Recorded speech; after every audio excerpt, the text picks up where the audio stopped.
अच्छा, आज हमने ये क्वेश्चन कंटिन्यू करने थे। Chapter 4 integration, sample examination question 4.3। Part A है integrate x square e x d x. अच्छा, यहाँ देखने में पता चल रहा है कि डिफ्रेंशिएट करना है एक्स स्क्वायर को ईजी है, और इंटीग्रेट करना जो है ना वो ई एक्स के को ईजी है। बिकॉज इसको डिफ्रेंशिएट किया तो ये 2x आ जाएगा, फिर 2 आ जाएगा, तो और यहाँ इसको इंटीग्रेट किया तो ई एक्स को ईजिली आ जाता है इसका इंटीग्रल, राइट। सो अब इंटीग्रेशन बाय पार्ट्स करते हैं कि this is equals to x square as it is, और integral of e x is e x minus integration sign the differential of x square which is 2x, और integral of e x which is e x, ठीक है। And then this as it is. अब फिर से अब integration by parts लगेगा, ठीक है। सो यहाँ 2 बाहर ले जाते हैं, एक्स ई एक्स को इंटीग्रेशन बाय पार्ट्स करते हैं। So this will become brackets open. अच्छा, x as it is e x का integral minus differential of x which is a 1, integral of ex is ex itself, ठीक है, plus कोई भी constant. So final answer आया x square e x minus 2x e x plus 2ex, because e x का integral e x होता है, plus some kind of constant, सही है। ये हो गया। अगला question, integrate x square under root of x minus 1 d x, ठीक है। मतलब कि इंटीग्रेट करना है x square x minus 1 power half d x. इसको भी इंटीग्रेशन बाय पार्ट्स कर लेते हैं। So x square as it is, integral of the other term, तो इसको जो +1 किया तो ये हो जाएगा 3/2 और डिवाइडेड बाय 3/2, ठीक है। माइनस अब एक्स स्क्वायर का डिफरेंशियल लेना पड़ेगा, तो 2x हो गया, और इसको तो हम इंटीग्रेट कर रहे थे तो उसका इंटीग्रल ही इधर रखना है, ठीक है, dx। चलो आगे, ये हो जाएगा 2/3 x square x minus 1 power 3/2, और यहाँ हो जाएगा 4/3 बाहर चले गया, इंटीग्रेशन लग रही है एक्स माइनस 1 3/2 dx, ठीक है। अब फिर से इस पॉइंट पे हम इंटीग्रेशन बाय पार्ट्स करेंगे। एक्स को हम डिफ्रेंशिएट करेंगे, उसको इंटीग्रेट करेंगे, तो ये x as it is, and इसका डिफरेंशियल हो जाएगा, इंटीग्रल हो जाएगा 5/2 ओवर 5/2 माइनस, अब x का डिफरेंशियल होता है 1, ठीक है। 1 मुझे लिखने की ज़रूरत नहीं है, 1 मल्टीप्लाई हो रहा है, और ये मैंने एज इट इज़ लिख दिया, ठीक है, और ये dx। अब इसको बोलते हैं, ये जो एक्सप्रेशन है ये क्या बन जाएगी, 4 2s are 8 हो गया, ठीक है, तो 4 2s are 8 हो गया, नीचे 5 3s are 15 हो गया, और x है गया x माइनस 1 पावर 5/2। अच्छा, ये माइनस प्लस हो गया, 4 2s are 8 5 3s are 15, ठीक है, और integral of x minus 1 5/2 dx, सही है। और फिर से एक और दफ़ा, अब तो इंटीग्रेशन बाय पार्ट्स नहीं लग रही है, अब तो इसको सिंपली हम इंटीग्रेट करें, या फिर कांस्टेंट ऑफ इंटीग्रेशन डाल देंगे, which is x minus 1 7/2 over 7/2, तो 8 2s are 16 plus some constant. So ये बस हमारा फाइनल आंसर हो गया। और कैलकुलेटर पे देख लेते हैं, 15 मल्टीप्लाइड बाय 7 क्या होता है, 15 मल्टीप्लाइड बाय 7 होता है 105, ठीक है। सो वैसे हम आई थिंक ये क्वेश्चन ना उस तरह भी कर सकते थे, सब्स्टिट्यूशन भी यूज़ कर सकते थे, शायद ज़्यादा इजी हो जाता। Let's try substitution. सब्स्टिट्यूशन ना हमें यूज़ कर लेनी चाहिए x-1 लेके देखते हैं। ऑब्वियसली गलत भी हो सकता है, तो it's like don't be sad अगर गलत हो जाता है। x-1 लिया, that means du will be equals to dx, और यहाँ से x ले लेते हैं which is a u plus 1, therefore जो x स्क्वायर है वो हो जाएगा u square plus 2u plus 1। अब सारी इन्फॉर्मेशन आ गई है, हम इसके अंदर सब्स्टिट्यूट कर सकते हैं, डालना शुरू करते हैं।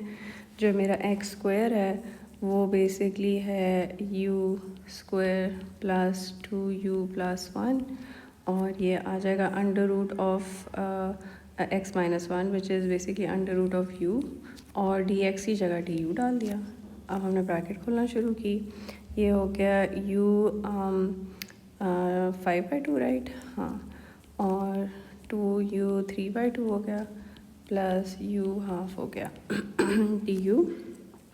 अब ये तो सिंपली इंटीग्रेट हो जाएगा इनटू 5/2 प्लस 1 हो जाता है 7/2, सो डिवाइड बाय 7/2 कर दिया, प्लस u 3/2 प्लस 1 5/2 हो गया, डिवाइड बाय 5/2 किया तो 2 ज़ा 4 हो गया, नीचे 5 आ गया, प्लस हाफ प्लस 1 हो गया 3/2, तो डिवाइड किया 3/2 से, हाँ 3 प्लस सम कांस्टेंट। अच्छा, अब फाइनल जो आंसर है वो हमने इन टर्म्स ऑफ x लिखना होता है, तो हमने u की वैल्यू x-1 ली हुई थी, तो I am just going to substitute that, हमारा आंसर आ जाएगा। अब देखने में ना मेरे नहीं ख्याल से दोनों सेम नहीं है, लेकिन दैट डजंट मैटर, बिकॉज अगर लिमिट्स दी होंगी ना x की, तो हमारा जो एरिया अंडर द कर्व है ना वो दोनों फार्मूला से सेम आना चाहिए। सो इट डजंट मैटर अगर ये जो इक्वेशन है वो बेशक इस इक्वेशन से देखने में फ़र्क हो, that doesn't make a difference, as long as answer for the area is the same, we are good. ठीक, ओके। नेक्स्ट क्वेश्चन है sample examination question 4.4, determine the following integrals. अच्छा जी, यहाँ क्या है, integrate x³ ln x dx।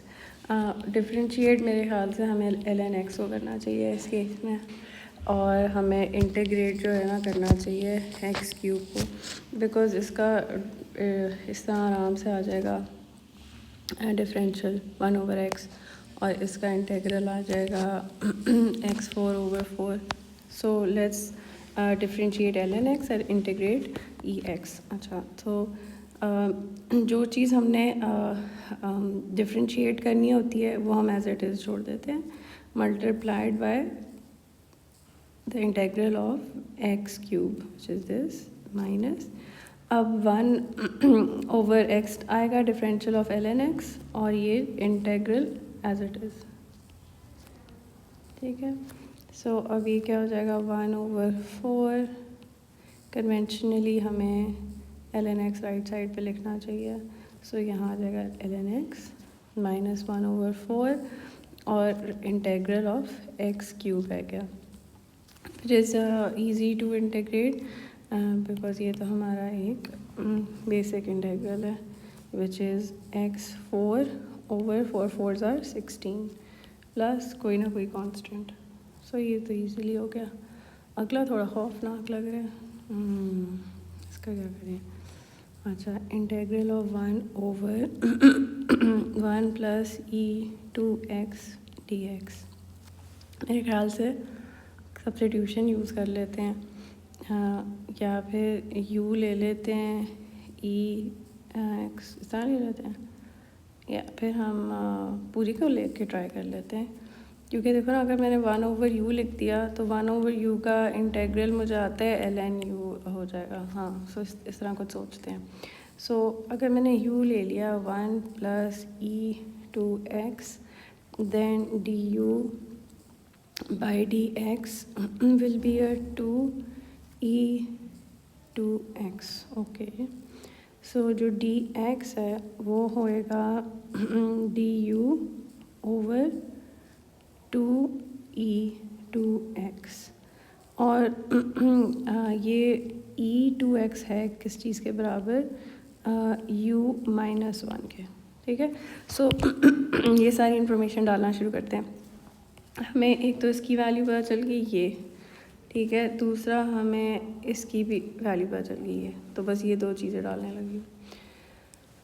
Let's start. This is 1 over 1 plus e to x dx is equals to integral of 1 over a u into du over 2 into u minus, ओ हो यहाँ तो partial fraction लगना पड़ेगा। I hope सही हो रहा है। अच्छा, ये हाफ तो बाहर जा सकता है। Integral of 1 over u into you minus 1 D. अब यहाँ में नज़र आ रहा है कि हम पार्शियल फ्रैक्शन यूज़ कर सकते हैं, ठीक है। तो यहाँ हाफ उस ही रहा, यहाँ हो जाएगा a over u plus b over u minus 1 D you, ठीक है। सो यहाँ अब हम अलग से रफ वर्क करेंगे और हम दिखाएंगे जो हमने क्रॉस मल्टीप्लाई किया तो ये आ जाएगा। यहाँ पे पूरा लिख देती हूँ जस्ट इन केस। ये ऐसे है, वैसे तो हमने क्लास में कवर किया हुआ है लेकिन मैं फिर भी लिख देती हूँ।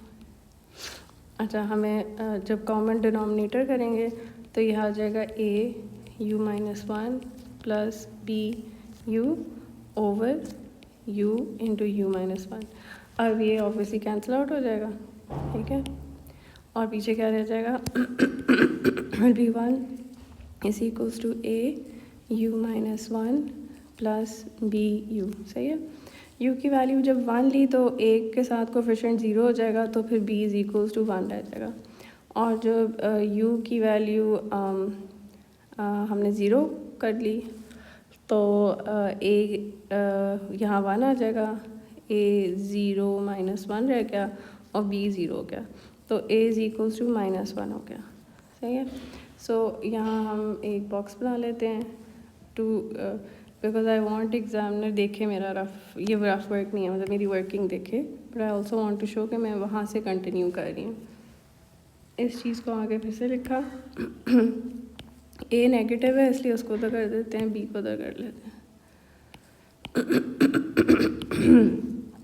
अच्छा, फिर से रीराइट करते हैं इसको। अच्छा, अब b की जगह मैंने डालना था 1 और a की जगह डालना है माइनस 1, ठीक है। सो यहाँ 1 आ गया, यहाँ माइनस 1 आ गया। ये तो इजी है। इसका डिफरेंशियल 1 है, वो ऊपर अवेलेबल है, इसका डिफरेंशियल 1 है, वो ऊपर अवेलेबल है। देयरफॉर ये क्या हो जाएगा, half of log of absolute value of u minus 1 minus half log of absolute value of u plus whatever constant. हो गया क्वेश्चन, ठीक है। और क्योंकि हमने इन टर्म्स ऑफ आंसर छोड़ना है इन टर्म्स ऑफ x, तो हमें उसकी x की वैल्यू सब्स्टिट्यूट कर देनी चाहिए। So it is 1 over 2 ln u क्या था, u माइनस 1 ex हो जाएगा। अच्छा, कहाँ गए, यहाँ ex आ गया, माइनस एब्सोल्यूट वैल्यू की ज़रूरत नहीं है क्योंकि ex पॉजिटिव ही होता है। अच्छा, और ln जो u है वो था u क्या था, 1 प्लस e टू x। ये भी पॉजिटिव नंबर है तो एब्सोल्यूट साइन लिखने की ज़रूरत नहीं है, एंड दैट्स इट, कांस्टेंट आ गया। अच्छा, नेक्स्ट है क्वेश्चन, सैम्पल एग्जामिनेशन क्वेश्चन 4.5। वो कह रहे हैं show that if the integral is this then integral को हम इस तरह लिख सकते हैं। अच्छा, ठीक है, खौफनाक सा लग रहा है लेकिन लेट्स ट्राई। यहाँ आ गया cos square x and dx।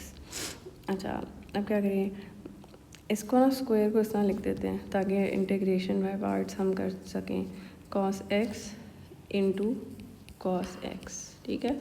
So integration by parts कर रही हूँ, ठीक है। cos x का होता है इंटेग्रल, एक तो ये तो cos x as it is लिख दिया, ठीक है। जो दूसरा cos x है उसका इंटेग्रल ले लिया और वो आ गया sin x माइनस, अब cos x का हमने लेना है डिफरेंशियल, ठीक है, which is going to be minus sine x, और जो कॉस एक्स का इंटेग्रल था वो तो दोनों तरफ इंटेग्रल ही आना था। सो बेसिकली मैं हाईलाइट भी कर देती हूँ। कहाँ गया हाईलाइटर? ये रहा हाईलाइटर। सो ये जो कॉस एक्स था इसको मैंने दोनों दफ़ा इंटीग्रेट किया है, और जो ये कॉस एक्स था इसको पहले एज इट इज़ और दूसरी दफ़ा उसका डिफरेंशियल डाला है, सही है, और इनटू डी एक्स आ गई मैं। अच्छा, मेरी दूसरी क्लास शुरू हो रही है, सो अभी I will cancel this session and continue it later. अच्छा, यहाँ पर इसको स्थान लिख देते हैं, integral of sine square x d x. यहाँ most probably integration by parts हमें फिर से करनी होगी, तो वील कंटिन्यू यहाँ से लेटर। और कह रहे हैं ना फिर से रीअपेयर होना चाहिए, तो हो जाएगा, मतलब ये फिर से ये आना चाहिए integral of cos square x. तो इसको बार बार करेंगे तो आगे आ जाएगा मेरे ख्याल से। या फिर यहाँ हम ये भी आइडेंटिटी यूज़ कर सकते हैं कि जो cos square x plus sine square x is equals to 1, ये मुझे इसलिए ख्याल आ रहा है बिकॉज शायद यहाँ एक्स है, इसलिए चलो देखते हैं अभी। I will continue this later. Okay, so I just wanted to end this question before we move on to introduction to economics. So basically जो हमारा sin square x है is the same as 1 minus cos square x. So ये अगर हम substitute करें ऊपर, तो we are going to get a cos x sin x plus integral of 1 minus cos square x dx। 1 का integral जो है बेसिकली 1 क्या है, it is x power 0, so 0 plus 1 किया तो 1 आ गया, राइट।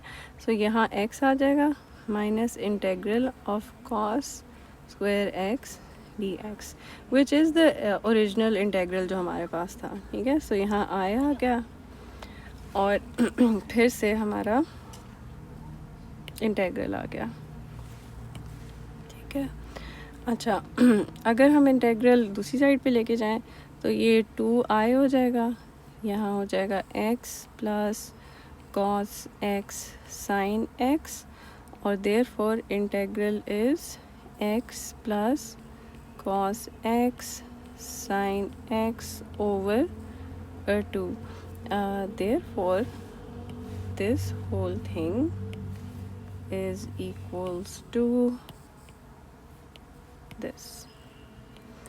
उसके बाद वो ये पूछ रहा है कि अगर ये रेंज दी हुई थी दी होती कि 0 to 180 डिग्रीज़ तक का आंसर निकालो। So that's easy. यहाँ 0 से 180 degrees cos square x d x हम ऑलरेडी निकाल चुके हुए हैं। इंटेग्रल, इस पे हमने सिर्फ लिमिट्स लगानी थी। x की वैल्यू 0 से पाई तक जा रही है, तो यहाँ आ जाएगा pi plus cos pi sine pi over 2 minus 0 plus cos 0 sine 0 over 2। So basically जो हमारा वो होता है साइन का ग्राफ है वो यूं करके जाता है। सो साइन जो है वो 0 हो जाएगा एक तो 0 पे, और 90 डिग्रीज़ 180 डिग्रीज़ पे भी 0 होता है। So sine 180 degrees and sine 0 is equals to 0। So therefore answer पीछे क्या रह जाएगा, only